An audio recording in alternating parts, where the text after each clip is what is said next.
What do these interns even do on their break, man? I don't even know. It's probably way too crazy.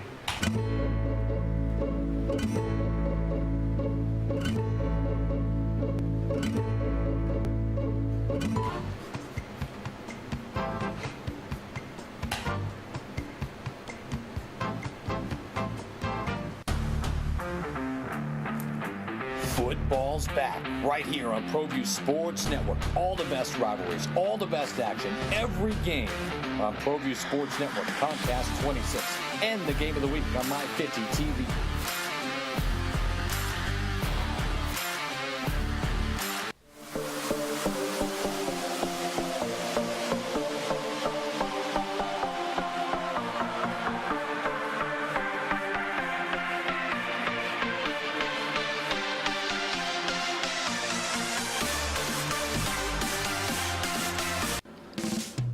Ladera Golf Course. Opened in 1980, Ladera features a full 18 including spacious greens, a large driving range, roomy practice putting greens, and 4 large lakes. Surrounding Ladera, beautiful views of the Sandia Mountains to the east and volcanoes to the west. Ladera is a challenging city-owned course with the longest playing yardage of any other city courses.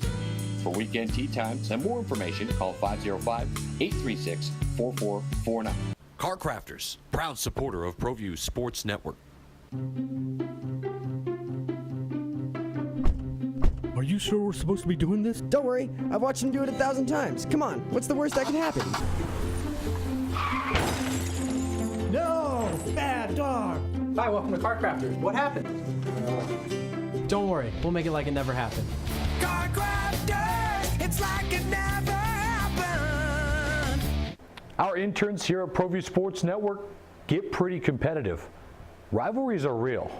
So with the big matchup between the El Dorado Eagles and the La Cueva Bears, time to make my pick here on the ProView Rundown. I'm going to go with the El Dorado Eagles.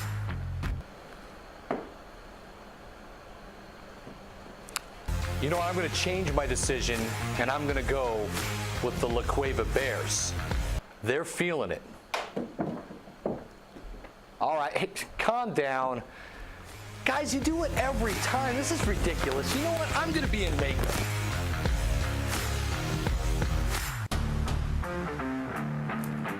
Football's back right here on Proview Sports Network. All the best rivalries, all the best action, every game on Proview Sports Network, Comcast 26, and the game of the week on My 50 TV.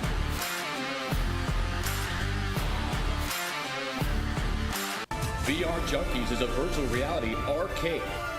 We specialize in all things VR, from the simple phone-based headsets to cutting-edge full-body motion systems. Check us out at the Coronado Mall. VR Junkies. What do these interns even do on their break, man? I don't even know. It's probably way too crazy.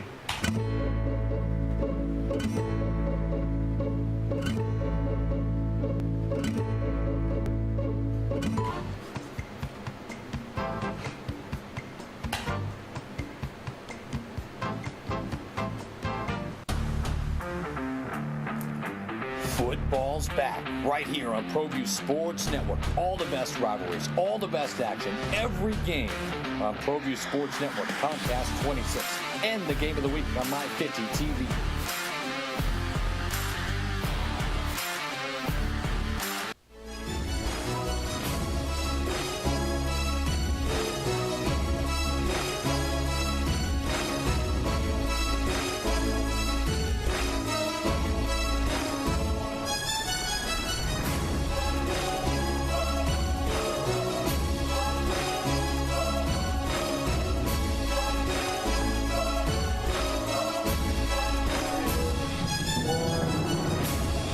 Hey, welcome to Red Menace TV here on Proview Sports. Leroy Lucero along with Micah Frankel of CageMinds.com. The reason we have Micah Frankel on this week is it's the aftermath.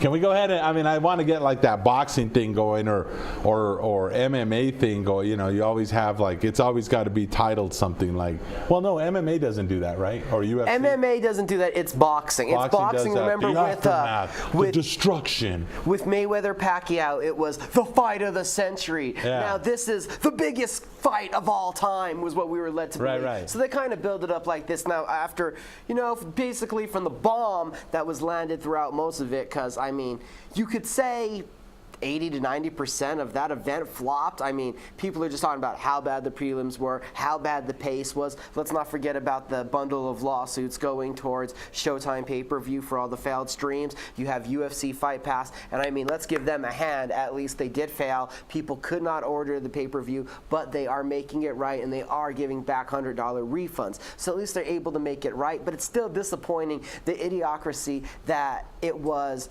Showtime and the UFC failing to capitalize on what was the biggest money-making venture in combat sports history. People were trying to buy it everywhere. You have nearly 3 million illegal streams, and I've heard nearly 750,000 legal downloads to date. This was a wanted, must-see kind of event for the whole entire world, and the aftermath is a good way to put what's happening now in the days after, because did Floyd Mayweather really try? Did he coast? Was Conor McGregor so awkward it took a little while for Floyd to get used to it? Did Floyd, the more veteran boxer, just cover up and let the younger, stronger bull gas out from throwing all of his shots off of gloves and off of elbows? So let's start. I guess we should pick a place and start where we want to talk about this, because I do want to pick your brain. First of all, gosh, I don't even know where to start. Where do we want to start? Do we want to start with the thoughts, long-term situation? Let's. I guess we'll start with the fight. I'm not going to sit here and tell you that I'm an expert or anything. I'm very much of a novice. I have found boxing to be very boring for about 30 years now, and this match had nothing to do with it. I didn't change my mind about that at all. I don't believe Conor, I think, threw one serious uppercut that I think caught Merriweather, whatever his name is, once. I think there was one uppercut where you saw he stung him. And then they both stopped. I thought Conor's punch looked very pulled. I mean, it looked like anything that I'd see on Monday Night Raw or any of the other WWE wrestling events. It didn't look like he was punching. It looked like he was kind of like doing one of these numbers. And also, every time they got close, Mayweather seemed to flip around and show him his backside, like almost daring him to do anything. The referee started out by talking to Conor McGregor and basically giving him all the instructions. He didn't tell Mayweather nothing, but he basically almost like threatened what's his face. And then every time, and then he kept telling him to stop smacking him on the top of the head. At what point, in a real boxing match, at what point would a referee have A, stopped it, send neutral corners, taken a point away, okay, or stop the match in its entirety, as he kept disregarding that and kept smacking. Now, granted, I don't think he was hitting him hard, but still, I mean, the optics of it all, just the whole thing looked really rigged and put on, to be honest with you. Okay, now to address each one of Leroy's points, and you made a few right there, so we might need to backtrack if we missed any. All right, now, why were the punches pulled? Here's my theory on that. Okay. You had Mayweather in such a defensive, crouched-up position that I believe, you know, there's only a little bit of free space to hit him, and a lot of those shots were going off the gloves. So I think Conor, that was tactical. That was Conor, okay, I'll just score. Because in boxing, scoring is touching, is landing. So that was part of it. I think he saw the defensive up. Now, he tried to get creative. He tried to land those hammer fists. And as you said, Mayweather did turn his back way too much. Now, this is where, and I'm glad you corrected yourself on the second point. You said in this fight at first, and then we said this boxing match. Let's get it correct. After watching this and watching in a combative different amount of styles, boxing is a form of fighting, but it is not what most of us would ever traditionally call a fight. It is a boxing match. And if you ever wondered how much boxing varies from a fight, look at all the different rules that were set there. I turn my back to you in a fight, you're going to keep beating me till that's over. The ref's going to jump in. If guys turn their back in the UFC and cower from their opponent, the ref is jumping in and stopping that because you don't want to fight. But in boxing, it's a technical theme. In boxing, I almost don't like it because that referee had way too big of a participation. In any sport where we see the refs, and we're talking about the ref too much, I hate that sport. Baseball, we're not talking about the umpires. You need to call fouls right in the NBA. I hate offsides and holding in the NFL. I hate the thought of making the ref do something in traditional sports. But in boxing, that dude is an active participant. Was it obviously all against Conor? Obviously, the ref was telling him off. He didn't even make a play for it. I like him telling him, I'm not going to wrestle with you. I'm not going to grapple with you. Because we didn't see any wrestling, grappling, clinching the 5 other fights before. I've seen it all 6 years that I have covered boxing live here locally to support the local community. They let a lot of clinching go. Also, we didn't know. I've been trying to reach out to people, and I've actually talked to 3 different sources. Well, why does Conor get to just, or Mayweather, why does he get to just turn his back to Conor, and that's a reset? Why isn't that a fact? And people are screaming on the telecast, well, it's illegal shots because you can't hit him anywhere. That's boxing. Cover up enough to that they make it where you hit them, it's illegal. Where MMA, it is a full, all-out fight, at least. There are illegal points to it. Sure. Conor should have known better than to be landing to the back of the head. And there was a point where I think he was doing it just to try to get under Mayweather's skin, to make him fight. And also, I think you pointed out that we didn't understand, again, how much of the rules and how much of boxing. You're like, well, how much difference, unorthodox stuff could you bring to the boxing ring? The official is like, no, you can't. If you're not landing a punch like this, every other element is illegal. So the only thing that Conor could do was awkward angles, and they had enough rounds that Mayweather was able to figure it out, stall out, gas out the bigger fighter, and take advantage of it. Am I sold on the best ever? I don't know. Mike Tyson would chew up a guy that was that bad in boxing in about 30 seconds. Conor would never last a round with a heavy puncher, but he picked the right guy to have this fight. The 2 right personalities came together to con everybody into thinking that this was bigger than a boxing match. Because Floyd Mayweather has always promoted bigger than a boxing match, and on Fight Night has always got in there to be a technical, tactful boxer. Oh, we're playing boxing. No, dude. You said you came out to knock him out cold. Was the stoppage early? Maybe. Yeah. Did he save Conor's life, the ref? Maybe. But we deserve to see him hit that mat because that's the way he would have wanted to go out. And I got to say, I believe that show there were 2 stoppages stand up like that. I'm quite shocked. For upper caliber boxing, knockdowns are a big deal. If you watch on FS1 the night before, they had a card out there. I saw a fight with 5 knockdowns, no stoppage.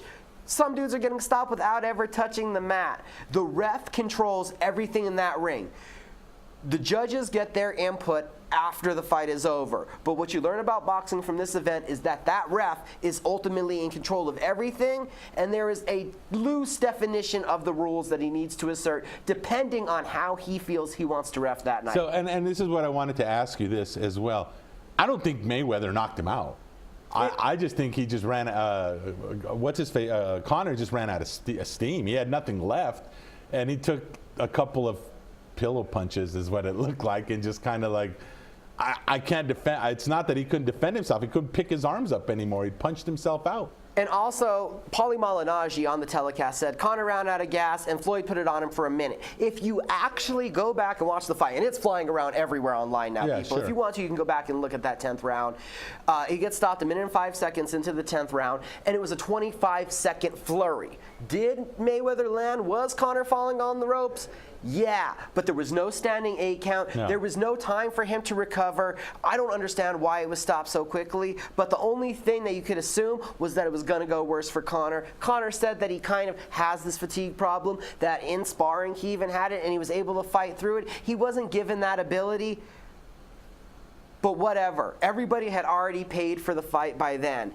Everybody had kind of already assumed, that was an insider, that Floyd Mayweather would win this fight. It was just a point of when did he want to turn it on, when did he want to let Conor feel that boxing power, and it was kind of timely that I believe there was an under of getting the stoppage between rounds 6 and 10. So the businessman, who probably put money on himself, made a business decision. Now, I had said this fight was going to go to a decision, but if I was a gambler savvy and I knew Floyd was going to bet on himself between rounds 6 through 10, I would have went rounds 6 through 10 too. And that's the other part about boxing, where if he was Pete Rose, get out of here. But Floyd Mayweather made a lot of money on himself because that was Vegas and that was the fight business. Did you ever at any point think that Conor McGregor was going to win that fight?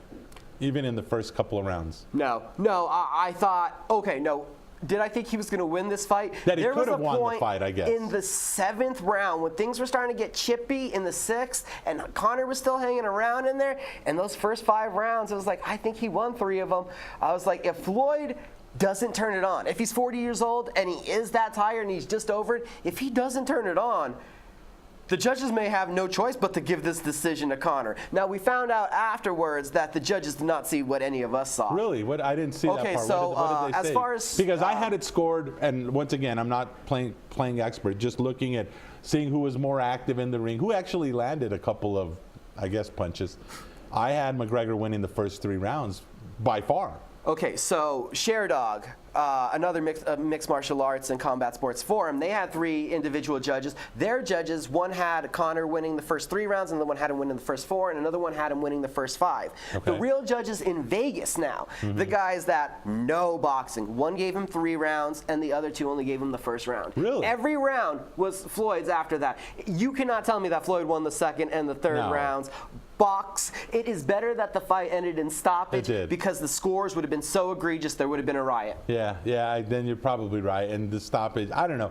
The whole thing was, like I said, I had the whole idea that I was watching a pay-per-view WWE, old school WrestleMania. Remember when WWE had Butterbean in there and who was it? Not Billy Gunn, his brother Bart Gunn. Bart Gunn, the tough man contest that WWE. That's kind of what it reminded me of almost. It was like choreographed. I don't know. Like I said, I'm glad I didn't pay for it. Thank you for inviting me over. I made a strawberry pie. This is how I got to see the fight.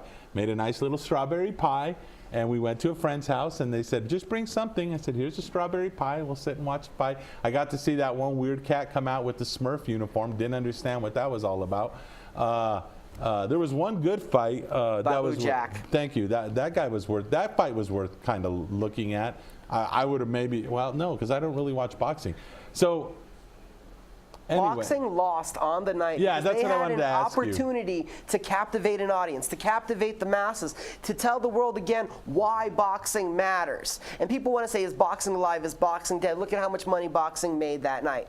Boxing has this niche audience, this top 1%, gamblers, athletes, the star-studded crowd that was in the star-studded crowd that they had filling the arena. And they made a lot of money off of those people buying into it. They made a lot of money off of a fight, but I don't know if they took that step forward. I don't know if they turned anybody into a star that we would want to pay to see again on that kind of forum. So there's a fight coming up, boxing match or boxing whatever, Triple G versus who stole Canelo his name from Triple Alvarez. H. Gennady Golovkin, I don't WWE. know if anybody actually gave him that nickname or if he stole it. Okay. It's good. I don't think his favorite punch is called the pedigree. You can at least feel good in that one. But what we're going to have is September 16th. If you are a boxing fan, don't let me confuse you that this will be an MMA brawl, knockdown, drag out, bloody war. It could turn into that because these are 2 very heavy punchers. If you are a boxing fan, September 16th, pay-per-view, Golden Boy Promotions. You can tune in, you can watch boxing. The 2 best boxers probably on the planet Earth right now because they're in their primes, and the best boxing match that boxing could possibly make, that is the fight. But if you are an MMA fan like myself, UFC Fight Night in Pittsburgh is the same night, and you got Luke Rockhold versus Dave Branch. Not as big a fight, but you still can have your MMA or your boxing. And then also, if you're just a New Mexico local combat sports fan, your pay-per-view money actually should already be gone by the time that boxing match rolls around, because the Saturday before, September 9th, the UFC is in Edmonton, Ontario, Canada. And why should we care about that? that locally? Because Ray Borg is challenging Demetrius Mighty Mouse Johnson for the UFC flyweight title. If Demetrius can get past Ray, he sets the record for the most consecutive title defenses in UFC history at 11. If not, Ray Borg becomes a world champion and brings another title back home to New Mexico. So September, you got a lot of big fights coming up. So my question is now, after this converging of combat sports, does boxing do anything from here? I mean, do they continue on this downward spiral that I think boxing has been on for a good 15, 20 years now? Or did this give them any kind of a bounce or any kind of anything? And then UFC-wise, I mean, did this do anything for the UFC, who, by the way, their main stars are out or drug suspended or just their faces? I should say the faces. And we've talked about this a little bit. You got John Jones out on suspension. The girl, I don't even remember. Ronda Rousey. She's making movies or not fighting. And the last few times she fought, it wasn't very good. I saw that there was a video for GSP fighting, so I guess they're going back to the past to kind of grab a name. I know you know all the MMA fighters. I know you follow it closely. But for the casual fan, for the person that maybe they buy a pay-per-view, one or two, is there a name out there now that they can rally around? So one, boxing, is there anything left there, or is it just kind of holding on to what, a few peanuts? And UFC, did they get any kind of a bounce, or do they have any stars coming up that someone can look at? I mean, and I guess since I'm asking you all these future questions, does Conor McGregor go back to the UFC and fight again? Okay, so first off, for boxing, you do have that Triple G versus Canelo Alvarez fight, and I guess, does boxing have any steam left? The answer will be a week or two after that fight, when those pay-per-view buy rates came in. That's going to be the real answer, because those are the two hopes. But that was money. That was Mayweather's money. That wasn't boxing's money, is it? No, I'm talking about the fight upcoming. Oh, you're talking about the Triple G. The Triple G Alvarez fight. 2 weeks after that fight, when you see the buy rates for that one, you will know what kind of audience boxing still has, because those are the hardcore fans that are going to be watching that fight. Now, let me qualify this. You're talking national boxing now. Local boxing, I mean, we see the matches that they have all across the state that seem to fill up. People go and check those out. They enjoy boxing locally. I'm just talking national. Well, that's what I mean. That one, you will see. It's either Triple G or Canelo Alvarez. One of them will be the star, and they will have to carry boxing. I don't know where they go after that. Keith Thurman doesn't seem, even though he's undefeated, a big power puncher, the same weight class as Floyd Mayweather, 147 pounds, taking over, I believe, 33 or 34-0. He is possibly a star. And then you also have, at heavyweight, Deontay Wilder, another excellent young American boxer who is undefeated.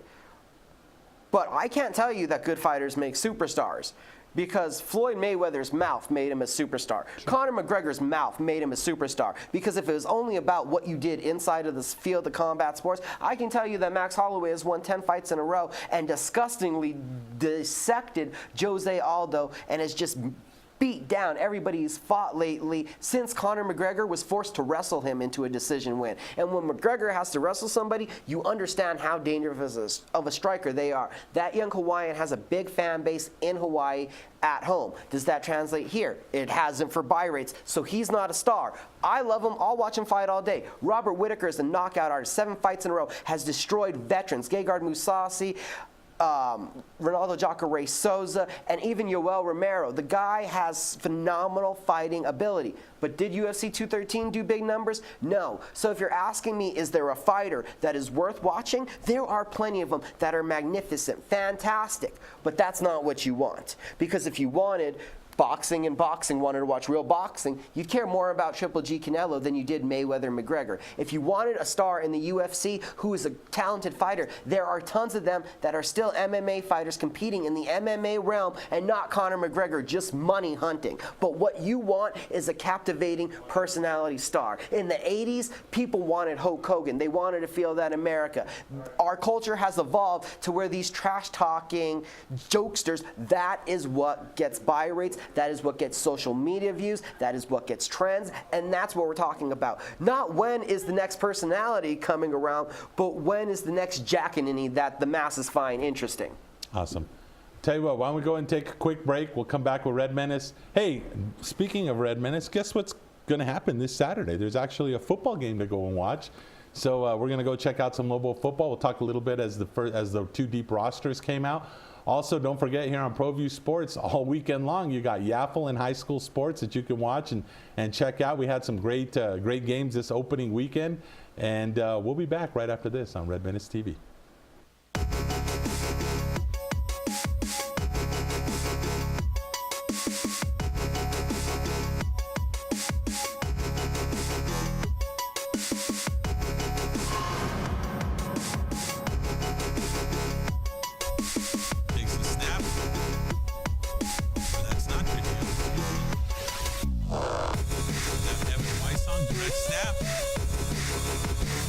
He's got some wheels. Look at Wysong go. He turns around and looks, and he's in for the touchdown. Doesn't look like there's any laundry littering the field.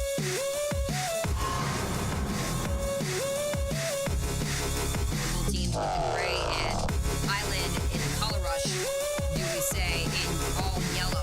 Here's a throw out to the end zone, and that's caught. Touchdown, Volcano Vista North. That's a beautiful catch out there.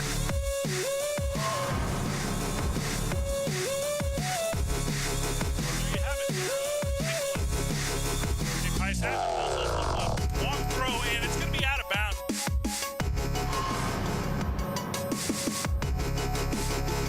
So this is big time stuff. DeAndre Williams had the reception. Look at this, a screen in the right time, just a lot of room across the 40-yard line to the 30. It's a foot race to the end zone, all the way, touchdown.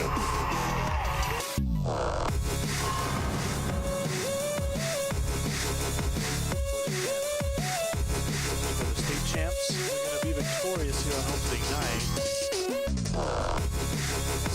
Russell still on his feet. A late touchdown for Savion. It's his third of the day. Wow, that was great.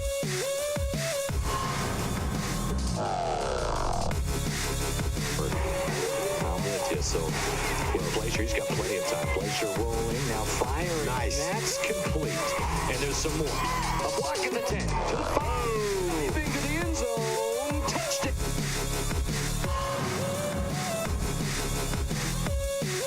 Dan Pickens, he's a busy guy. Hand over end, kick short. Roy Ball fields at about the 25-yard line. Little bit of a hole. That's Monroe Young might go to the house here. One man to beat. Yeah, you're not going to catch him. You're not going to catch him. Monroe Young will return the kickoff. Looks back. I don't know why he's doing it.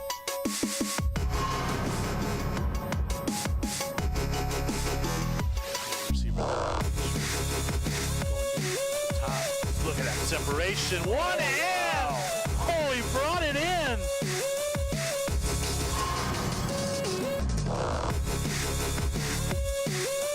First and 10 at midfield. Swing pass on the near side. Bolden gets to the outside. Look out, Brandon Bolden. One man to beat. And is he still on his feet? Yes, he is in bounds. And that is a touchdown for West Mason.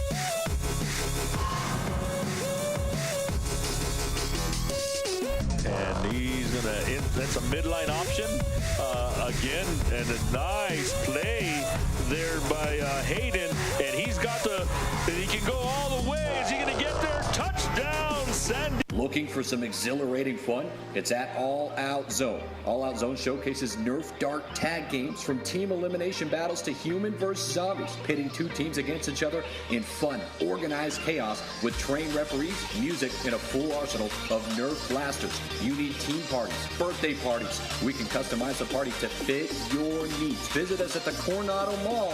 Give us a call, 505-444-6964. All Out Zone.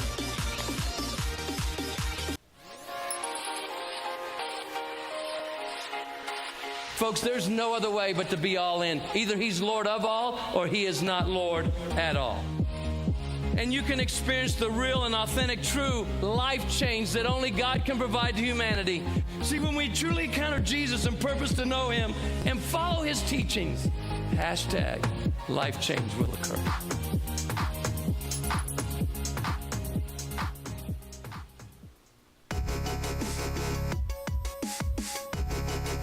Don't sacrifice quality and flavor when you're in a hurry. Golden Pride offers ribs, fried chicken, green and red chili breakfast burritos, and Frontier Cinnabons. 4 great locations, or visit us online at goldenpride@abq.com. Golden Pride Barbecue Chicken and Ribs, proud supporter of Proview Sports Network. Well, I'm going to the frontier, walking to the cashier, order up a root beer and a number one. Cover it with green stuff, one scoop is not enough. Find a booth is real tough, back by the Duke. Meet my family, meet my friends in the quirkiest restaurant I have ever been.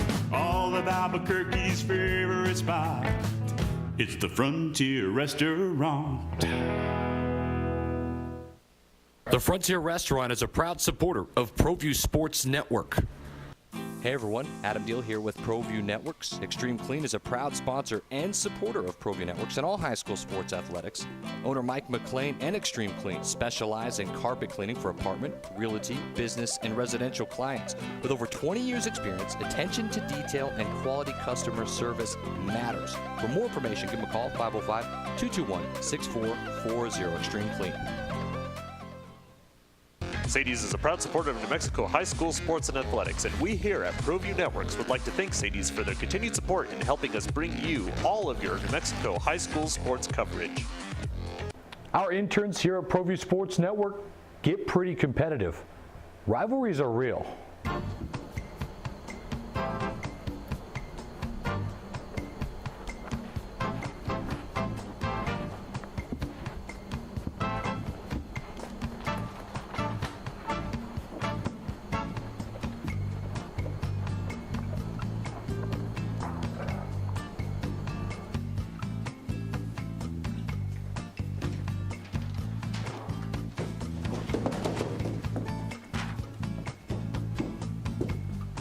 All day with you two, jeez.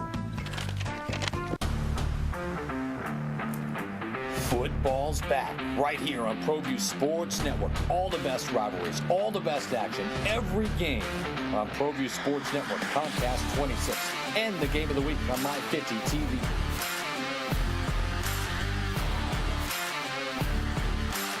Gecko's Bar and Tapas, a proud supporter of Proview Networks.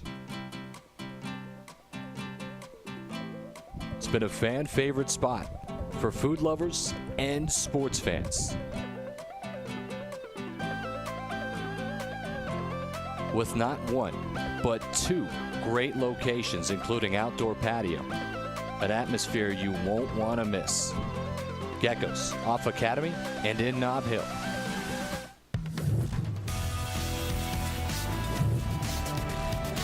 The Sports Desk is proudly presented by Car Crafters. It's like it never happened.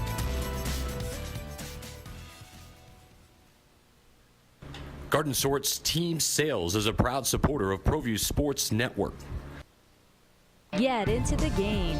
Garden Schwartz Team Sales features fine products and apparel from Wilson, Schutt Sports, Speedline, and Russell Athletics. We offer custom embroidery and screen printing services for all of your school or club needs, from team uniforms to school letter jackets. Specializing in all sports and serving all communities, from big schools to small schools, from up north to down south, or all points in between. Garden Schwartz Team Sales. For great prices, friendly staff, and quality products, call Garden Schwartz Team Sales today at 1-800-880-7767. That's 1-800-880-7767. Since 1939, Garden Schwartz Team Sales is a proud supporter of New Mexico youth athletics. Hey, welcome back to Red Menace TV here on Proview Sports. I'll tell you what, Proview Sports, what an exciting weekend. I know that everyone was running around, but it was nice, controlled excitement as Community Stadium, Wilson Stadium, Milne Stadium. They had Yaffle games going. Of course, you saw the top 10. Also, we had some highlights as there was games from all across the city, or I should say the metro area. There's a little bit from Manzano and Atrisco. Also, Rio Rancho and Mayfield. What a game they had out there as Rio Rancho once again established, or at least set the record and said, hey, we're going to be dominant. It doesn't look like Rio Rancho is going away into the cold night of Rio Rancho, New Mexico, as young Mr. Bruer is all of a sudden taking the reins, and they tore Mayfield up. Of course, we had Adam Deal on last week. He talked about Mayfield being in the top 5 of Proview Sports, and Rio Rancho handled them like nobody's business. I can't even remember the score. It was so high, but there you see the arm of young Mr. Bruer and the catches and things that went on. And wow, it was just an amazing weekend. Also, Volcano Vista and Valley Saturday. That was a game that we had here on Proview Sports. I'm trying to think of the other one. Cleveland and Oñate played. Del Norte played. Everybody played. And, of course, if ever you want to catch the best in high school sports, or all of high school sports here in the metro area, you got to come here to Proview Sports and just check out everything that's going on, as we'll have all kinds of highlights. There was La Cueva and Cibola. There's La Cueva with the scores there. And I know it was exciting for everyone that was part of the thing or part of the weekend. And I know this weekend, once again, starts Thursday night, I believe, with the first game. Don't forget the Yaffle guys will be, the Yaffle boys will be playing, and girls, I guess. There's women and girls in Yaffle as well. They'll be playing this weekend as well, and you can catch some of that action here on Proview Sports. West Mesa and Del Norte. I mean, Alden's got it all back there. He's got all the highlights that you want. There's a nice little run right there that you catch there in Community Stadium. If you don't make it, or even if you do, you know what was cool? We were at the game last week, and a guy, we were calling some of the names, and a fan from up in the stands showed us his camera, and he was saying, look, I'm watching the game live. Well, you're broadcasting it, and I'm watching the game live here. So he was pretty pumped to see that. Once again, all the action that you want here in high school, Yaffle, here on Proview Sports, as here's Cleveland and Rio Rancho, as they decimated Oñate as well. Well, I don't even know what to say. I mean, once again, I said it for the past, let's see, we've been doing this show for 5 years now, and everyone keeps trying to change my mind on it. They keep trying to say, yeah, but Las Cruces. All right, great. Las Cruces has great high school football. I'm not going to deny that. Traditionally, they are awesome, okay? But now that we're in the 2000 teens, I'm telling you right now, Rio Rancho, the city of Vision up there, northwest of Albuquerque, that's the power of high school football now in the state of New Mexico. As they'll just crush Cruces. I know Cruces is ranked #1, regular Cruces, but I don't care. Hey, so we had the high school football. We had the Yaffle football. This weekend, the new University of New Mexico Lobos open up, and they play Abilene Christian University. They came out with, I don't know, we have a Texas fan. Are they even relevant anymore? Is the University of Texas even relevant anymore? We don't even know where they're at. But Bob Davie had his press conference yesterday and talked a little bit about, they released the two deeps. I'm not going to read them all to you. I'm just going to talk about some of the ones that came out. Patrick Reed starting at the wide receiver X, Delane Hart-Johnson on the backup. At the offensive line, you have Avery Jordan. Newcomer Charlie Grammel is in there, as well as Blaze Fountain, who solidified that, the senior solidified his center position. Right guard, Aaron Jenkins. That guy could be all Mountain West Conference, no doubt about it. Definitely a superstar there. Cameron Smith backs him up. Israel Castellanos, the red shirt, he's going to show up, and he starts at the right tackle. And underneath him is a guy that we all know, Teton Saltis. Teton, of course, started out as a defensive lineman for the University of New Mexico, switched over to the offensive line, and he's already on the two deep, so look for him to get some playing time. Tight end was won by Dyson Chimura, the sophomore. He's getting ready to go in and start. We'll see exactly if the Lobos are going to use his pass catching ability or if he turns into that blocking tight end, which UNM has predominantly gone to. Though I keep saying it, they keep looking for that tight end that can catch the ball, and when they find one, they will utilize that position. I know Coach DeBest wants to find one. They just haven't found a guy that can sit there and play the tight end, float out maybe to the slot, and also be that slot receiver that they're looking for. So Dyson Chimura is the guy that took that position. Zaheen Schuler is going to be his backup to junior JC. At the other wide receiver, the young man that really made a name for himself this spring, Emmanuel Harris, he steps up. He's going to be the starter at the H position. And the Z wide receiver, Hugh Drennan. And here's a name that all New Mexico fans should remember. And I talked about him a couple weeks ago. Aaron Molina is going to be his backup. Look for Aaron Molina to get some playing time. Obviously, quarterback is Lamar Jordan. There's no surprise there. The backup is Tivaka Tuatowi. And I know I'm butchering his name. I'm sorry. Sorry, Tivaka. But he beat out Conlon Gerhardt, which was a surprise, or not a surprise, but that was a highly contested battle. At the running backs, you have Tyrone Owens starting at running back, tailback Richard McCorley, but of course they use a lot of running backs with Daryl Chestnut and Ramel Jordan as their backups. Don't forget vigilant, and I'm trying to think. There's like just so many running backs out there. Cantrell, he's also going to be there as well. As far as the defense, Cody Baker makes the left end. Johnny Williams, the former MMA fighter, is the nose tackle. Garrett Hughes, of course, solidified that position at the right end. The rushing linebacker is freshman redshirt Rashawn Epting. He's good. He won that position, and that's pretty good. Alex Hart, who Rudy Chavez, we had him on a few weeks ago, talked a lot about Alex Hart. Alex Hart solidified that middle linebacker position. Austin Ocasio had a quiet but very successful spring. Look for him to go ahead, or spring and fall. Look for him to be the starter at the wide linebacker. And then the cornerbacks, Elijah Lilly is starting on one side. Elijah Lilly, I talked about, he's going to be one of my top 5 Lobos this year, or at least that was one of my choices. He's a kickoff returner. He's also shown that he can play a strong cornerback position, as he's got the speed and the closing speed on that. And Jalen Burrell, the junior JC, picks up the other cornerback position. At your safeties, Jacob Gergel beat out Stanley Barnwell, and Bijan Parker beat out Michael Sewell. I was talking about Michael Sewell. There's a few the practices that I made. Young man has like blonde hair. It's almost platinum gold looking. That young man really looks like he's going to be a player for the Lobos. And then the nickel is Jake Rothscheiler, who won that position. He's a senior redshirt, former walk-on, and a young man that's just unbelievable. Lobos have a shot at potential, I'm just going to say potential, All Mountain West Conference for sure, but potential All-American. I'll just throw it out there. Jason Sanders, who's responsible for field goals and kickoffs, and he's the backup punter to Corey Bajorquez. I had a moment a few days ago to speak with Ramel Jordan about being a University of New Mexico Lobo. It's coming up on his senior year. Of course, he missed all last year due to injury, so let's go and take away and hear what Ramel Jordan has to say about this season with the University of New Mexico Lobos. Ramel, it seems like you've been here forever. I've been here quite a long time, since 2013.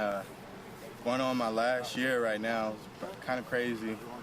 About to graduate in December too, so it's a lot going on. So there's a lot of excitement going on in my life right now. So obviously last year you missed the season, injury. Talk a little bit about what that was like, missing the season and seeing what this team did. It was kind of crushed me, you know. I was doing so well in the spring. Great in the spring. I had one of my probably best springs ever last year, and then I tore my ACL. And then you go #1 rushing team in the NCAA, and it's just like, I could have been a part of that. I could have been a huge part of that. And like, it just makes you hungry, because it's just like everything was taken away from me, and it's just like you have no idea what to think or what to do, but the only thing you can do is just work and get better. What was rehab like? Honestly, a lot of people complain about their ACLs, some of it's tough and whatnot. Like, I'd say the toughest part about my ACL was just relearning to drive, because it was just a little difficult. But working out and everything, I was motivated 100% to do that, like just to get better and come back. So it wasn't too difficult. I was in here every day for probably 4 or 5 months straight, just rehabbing. So I did a really good job about it. What did you learn, just, obviously mentally, sitting out and actually watching the way things went on? Did you learn stuff just being on the sidelines like that? I learned how mentally strong I was. Like, it was a whole lot that went on last year, a whole lot still going on. And I just learned how strong of a person I was, like, how much a person can take without truly, meeting their demise. Like just going backwards, like I saw it as like, man, this is nothing but to get better from here. Now, seeing the way the team performed, you mentioned the #1 offense, you mentioned the running, you mentioned all that stuff. You have some shoes to fill now, right? You're now part of that situation. I mean, like, yeah, of course, but I don't feel any pressure. I'm just going to go out there and do my job. Count on my brothers around me to do their job, and we're just going to be great. What's it like being part of a stable of running backs like that, where you guys all can touch the ball and break it at any time? It's honestly incredible. Like, we were talking about it the other day. It's just like literally any one of our running backs can get the ball and go the distance. And like, not too many college teams have that. Like, not even like triple option teams have that ability, that they can just put the ball in any running back's hands and grow. So I think it's kind of a blessing, for our coaches and for us as well, because you can count on your teammate to do his job. Like, all right, I might mess up, or he might mess up, but at the end of the day, somebody's going to break a run. Talk a little bit about your O-line. What's that like? Our O-line, they're doing well. It's kind of interesting for me, just getting back into the swing of things. I ain't been behind the O-line in a while, like a year and a half. So just seeing all the movements, them coming off on double teams and all of that, It's just kind of getting back used to it for me. But our O-line is good. They're doing well. I'm excited to see them. Do you have any personal goals for this season? Score a touchdown again. You know, it's been a while. I've been putting some energy out into the universe, like 1,500 yards. You know, trying to return like 4 punt returns. You know, just unbelievable stuff. You know, like things I probably wouldn't see myself doing, but if I did it, you know, I'd be amazed. I talked to Lamar the other day, and he says talking about winning every game as a team. What are your team goals? Is that something you look at? Definitely, yes, definitely. Winning the Mountain West, that's number one. Is winning our goal as a team. We can go undefeated, that'd be great. But winning the Mountain West, I think that's my number one goal as a team. You come from Cleveland. I remember the day you signed with UNM. We went down there and watched there, and I think we were in the cafeteria. Yeah. A lot of talk about local young men that sign from the local high schools and come here. What's that been like for you? It's been kind of great, honestly, because like since I signed, I've seen a lot more people from around the area, the metro area, coming to UNM just to walk on or just to come play with us. We had Marcus Williams, Gabe Ortega, Hayden, you know, just a couple of kids from Cleveland, that's just saying.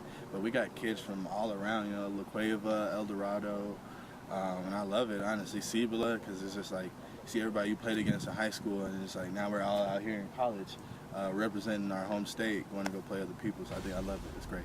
Awesome, thanks. All right, that's Ramel Jordan of the University of New Mexico Lobos, who take on the Abilene Christian Wildcats, 6 o'clock Saturday night. Tailgate lot's going to open at 12 noon, high noon. You can get out there, get your tailgate on, and then after that, you get to watch the Lobos dominate and decimate the Abilene Christian Wildcats. There's no good teams in Texas. The Lobos would beat every single one, including those lousy Longhorns, David. I don't care what you say. I mean, these guys are from the Southland Conference. Their coach, Adam Durrell, has a career record of 76-8. They're a good team, first year D1. They're in the Southland Conference. Should be a good game for the University of New Mexico Lobos. Get out there. Get out and support this team, 6 o'clock. And don't forget, it's at the new Dream Style Stadium. As the signs went up just, I believe it was yesterday, the signs went up and you could see the Dream Style logo, Dream Style Stadium logo right up there. And if you go on Twitter, you can catch those pictures all over the place. And just check out what's going on. It's a new thoughts, new ideas. Things are different. University of New Mexico got back-to-back winning seasons. We have back-to-back, we're in the bowl game, our back-to-back bowl game. I just petered out there. Just won the bowl game, and Lobos are looking to get back into it. Once again, 6 o'clock, University of New Mexico, Dream Style Stadium. Get out there. We'll be back right after this.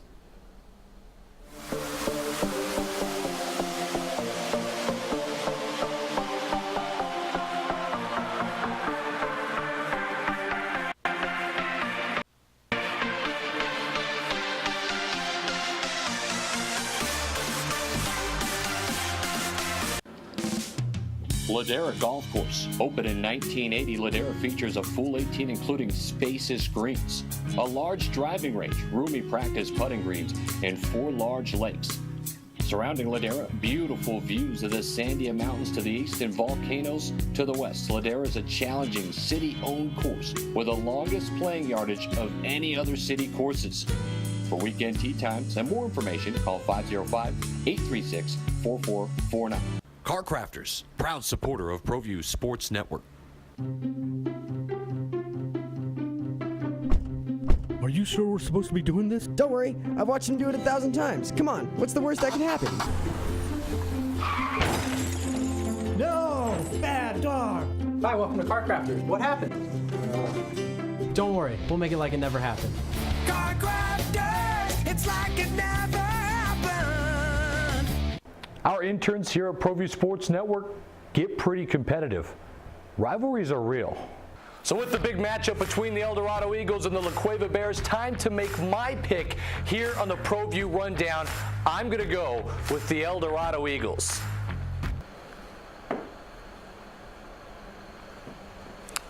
You know what, I'm going to change my decision, and I'm going to go with the La Cueva Bears. They're feeling it. All right, hey, calm down. Guys, you do it every time. This is ridiculous. You know what? I'm going to be in makeup.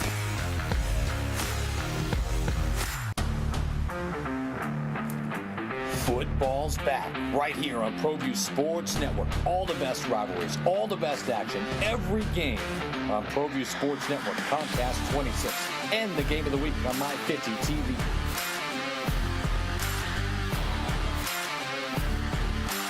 VR Junkies is a virtual reality arcade. We specialize in all things VR, from the simple phone-based headsets to cutting-edge full-body motion systems. Check us out at the Coronado Mall. VR Junkies. What do these interns even do on their break, man? I don't even know. It's probably way too crazy.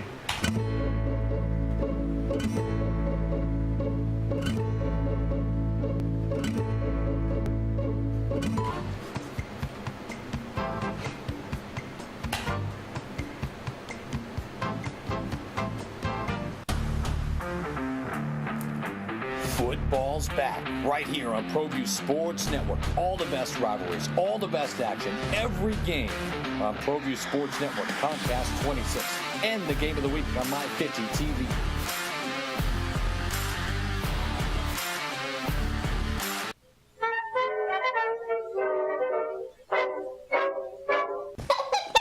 It's Rusty the Sports Clown. I'm back. Did you miss me? I was gone for a couple weeks. You know, people were crying and stuff and saying, where is he? We miss him so much. Well, guess what? It's time for a sports break. That's one of those things we do here. All right, let's start with boxing. Okay, remember that Floyd Money Mayweather and the McGregor thing? Well, guess what? Money Mayweather, he goes to 50-0 with a win in the 10th round over Conor McGregor. McGregor, he fought him hard. Bam, bam, bam, bam, bam. And he was actually winning after 4 rounds. But by round 7, Mayweather, you know, I've had enough of this crap. I'm not going to do this. So he started fighting back. Bam, bam. Attacking here, attacking there. And by the 10th round, yeah, I don't know whether McGregor just didn't run hard enough in the offseason training for this or what, but he couldn't fight back. So they stopped the fight. TKO, you're out, you're gone, you're out of here. Now then, this was pretty much the way the fight had to end so that both camps could save face and no one could claim fix or, you know, hey, he was just doing it for the money, took a dive in the 3rd round, whatever. Okay, this was great for both sides. Boxing can still say, hey, you know, other people can't mess with boxers because we're just, you know, we're the best. So that's how that works. All right, let's move on to Major League Baseball. All right, Dodgers and Astros, they're still leading their respective leagues. But it's the wild card races that are really keeping it exciting. There are 6 teams in the National League fighting for 2 wild card spots. In the American League, there are 10 teams that are fighting it out. Yeah, when it comes to Major League playoffs, this isn't like baseball. I mean, this isn't like basketball, you know, where one team just dominates through the whole thing. No, baseball, it's whoever gets hot at the end. So, whoever gets hot makes the playoffs as a wild card. I kind of like their chances to win. All right, moving on. NFL football. Yay, yay. So it begins. All right, football team. Here's what happens. Okay, a lot of teams right now have legitimate chances to win it all. Now, in the AFC, it's of course going to be the Patriots and pretty much everybody else. Go Pats. Yeah. Okay, I'm not sure anybody else in the AFC East will make the playoffs. You've got the Jets, they're a dumpster fire. You've got the Dolphins and the Bills. I don't know, maybe the Dolphins might do something, who knows. In the AFC North, I see the Bengals sliding. The Browns, yeah, they're probably not going to do much. So it should be the Steelers, maybe the Ravens if they can figure out their quarterback issues. In the AFC South, the down under guys, I think it's going to be a toss-up between the Titans and the Texans. Okay, the Jaguars, they could actually surprise some people if their quarterback situation straightens out. But otherwise, yeah, they're not going to do much of anything otherwise if they don't. Okay, now, I don't really like the Colts' chances, even if Luck is healthy. Yeah, so who does that leave us with now in the West? The West, yeah. Okay, what are they known for? Yeah, this could be the most competitive in the AFC. All right, you've got the Raiders. I think they're going to be the best team in the West, and I think they're going to wind up playing the Patriots to see who goes to the Super Bowl. Go Pats. Okay, the Chiefs, Chargers, and Broncos. I think they're going to fight it out to be the wild card contenders. Now, moving on to the NFC. Let's start out in the West. Okay, that is the one, I don't know, these guys have the best defenses in the league. Okay, I think the Seahawks and Cardinals are again going to decide the West. The Rams and 49ers, they both have really good defenses, but I don't think they have enough on offense. Moving on, NFC North. You've got Green Bay again. I think they're going to be the cream of the crop up there. The Vikings, Lions, and Bears, yeah, they're going to fall to those Green Bay Packer guys. In the South, okay, it's a big question mark in the South because you have the Panthers. They were in the Super Bowl 2 years ago. You had the Falcons in the Super Bowl last year.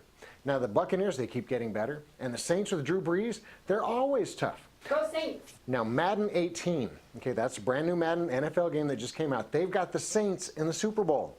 So do we argue against Madden or not? Good question. All right, moving on. In the NFC East, this could be the most, competitive in the NFC. In the East, it's all about offense. In the West, it's all about defense. So you've got the Cowboys, Giants, Eagles, and Redskins all have big play offenses. So whose defense is going to stand up and stop somebody? That's going to be the big question. On paper, the Giants possibly look the best. Luckily, they don't play these games on paper. So I have to say my Cowboys are going to repeat as NFC East champs. Yay, Cowboys! Okay, Red Menace boys and girls, here's the deal. If you want to check us out and see our fantasy issue coming up next, followed by our fantasy prognostication, you got to stick around. You're going to have to follow us on Facebook. Follow me on Twitter. Follow me to a Lobos game because they're playing Abilene Christian. I'm very famous. I'm going to have a crowd to be there. But first, I got to plug these two cool little things. Whoever shares this show the most is going to win a cool prize. It's going to be an autographed picture of me. So you got to share it because everybody wants one of those. The other one we're going to do after our prognostication segment, we are picking teams, our own fantasy selection. And I'll explain the details later. But I'll keep track of that. And at the end of the season, whoever wins that will also receive an autographed picture of me. All right. So if there's an event, a game, a meet, a match, anything fantasy associated, just go. Bye, guys.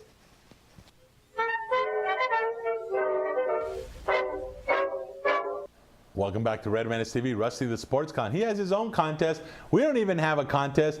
Jay Pole and Alden could make burgers and fries at your house. If you win this contest, I don't know what contest. Hey, we're quickly running out of show. I just wanted to mention a couple of things. Of course, we talked about the Conor McGregor, Floyd, whatever his name is, Merriweather fight. Been making fun of the Texas Longhorns all day long, which you could do all year long, that clown of a group. Also, we talked about, don't forget you can catch all your Yaffle and New Mexico, or I should say Albuquerque metro area high school football action here on Proview Sports all weekend. Saturday evening, the University of New Mexico Lobos open up against Abilene Christian at Dreamstyle Stadium. Make sure you go out there. Also, go check out Dreamstyle Homes. They got a lot of stuff going on there with all the hot tubs and all the things that they can do for your home. Go out there and check out everything that they got going on at Dreamstyle. They got a heck of a complex. Mr. Chavez has definitely built something really special out there, so go out there and check that out. And then I also want to talk about, if you're a football fan, NFL variety. Of course, the New England Patriots suffered a terrible injury when Edelman went out for the entire year with the torn ACL. And of course, if you're a Dallas Cowboy fan, Ezekiel Elliott's in the second day of his where he's trying to get off his appeal process. He's trying to get off on his appeal process where he's been suspended for 6 games by the NFL. Whether he wins the appeal process or not, look for that to go into the courts, as he's already hired a lawyer. And all of a sudden we're going to end up, I think, with a Tom Brady situation where he's going to try to fight the appeal or try to fight the suspension. Once again, if you're a young athlete, I don't care who you are. If you're a fellow, don't lay hands on people. Be smart. Don't be stupid. And hey, we wanted to give a special thanks, a shout out to the people there in Texas there and the Houston area and now going into Louisiana and everything that's going on. I want to definitely tell everyone, go to the Red Cross, go to redcross.com and try to give some money there. Samaritan's Purse is also doing stuff there. Just seeing some of the pictures and some of the videos and some of the stories that are going on with the flooding from Hurricane Harvey is just mind-boggling. It's painful, but what's really exciting is seeing the people that are going out volunteering their time and with boats and those little I don't even know, sea runners and plastic things, and just walking out and helping people and just really showing what America's all about.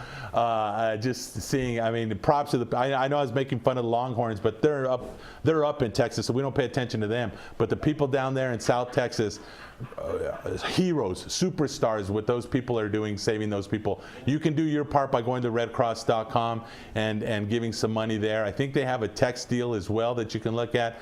I prefer to go to the website and just do it like that, or like I said, Samaritan's Purse is another one that you can go and look at and try to help those people out with money. They're going to need it, clothes, or whatever else that we can do from across the country to be just like those heroes in Texas and show that we're all Americans. America, you got to love it. Hey, we'll see you next week after all the football games. God bless you all.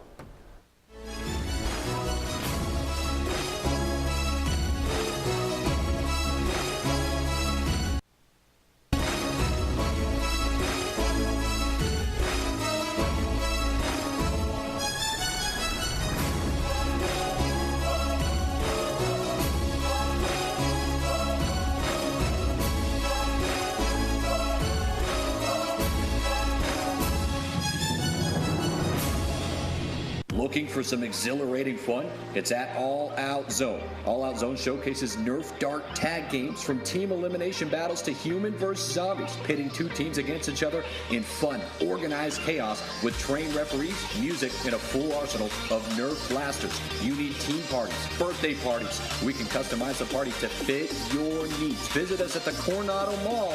Give us a call, 505-444-6964. All Out Zone. Sadie's is a proud supporter of New Mexico high school sports.